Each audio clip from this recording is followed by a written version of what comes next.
Part 1. The daily grind in a perfectly manicured garden. A gnome named Pip stared at the same red tulip he saw every day.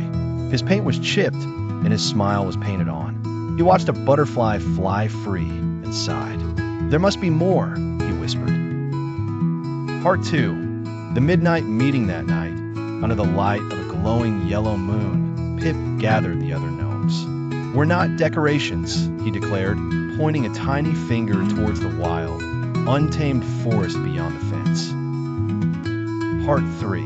The blueprint on a leaf. Pip unrolled their plan, drawn on a giant leaf with berry juice.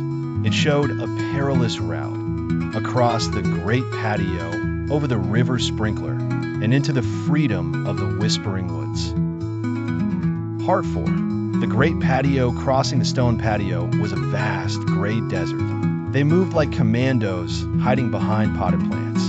A sudden human footstep sent them scattering, freezing in place like the ornaments they were supposed to be. Part 5.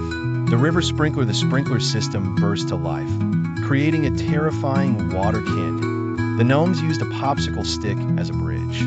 The bravest gnome, Norman, almost slipped but was saved by Pip's quick grab of his pointy hat.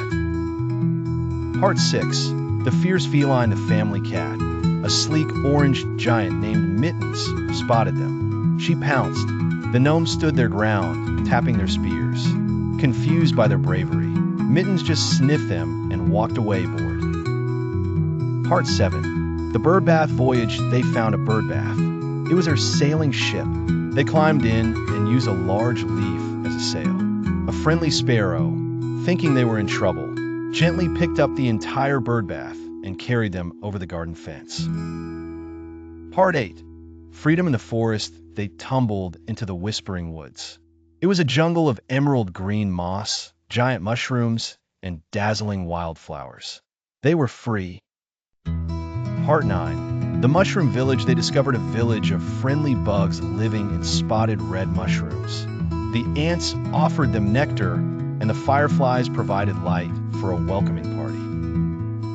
Part 10. The lost gnome. A little gnome named Pebbles wandered off and got his foot stuck in some sticky mud. The others worked together, using a twig and a strand of spider silk to pull him free, proving their teamwork.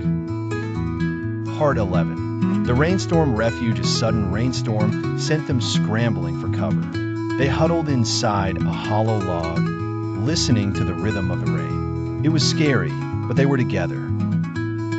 Part 12. The reflections. Sitting around a glowing mushroom that night, Pip looked at his friends. Their paint was muddy, their hats were crooked, but their smiles were finally real.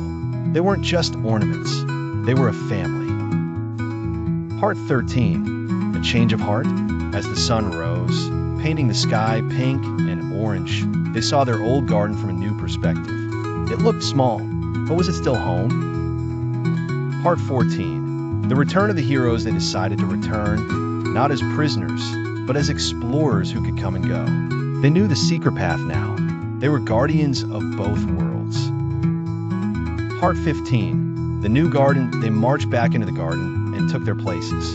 But now, a tiny hand-painted flag made from a toothpick and a berry stain stood proudly in their midst.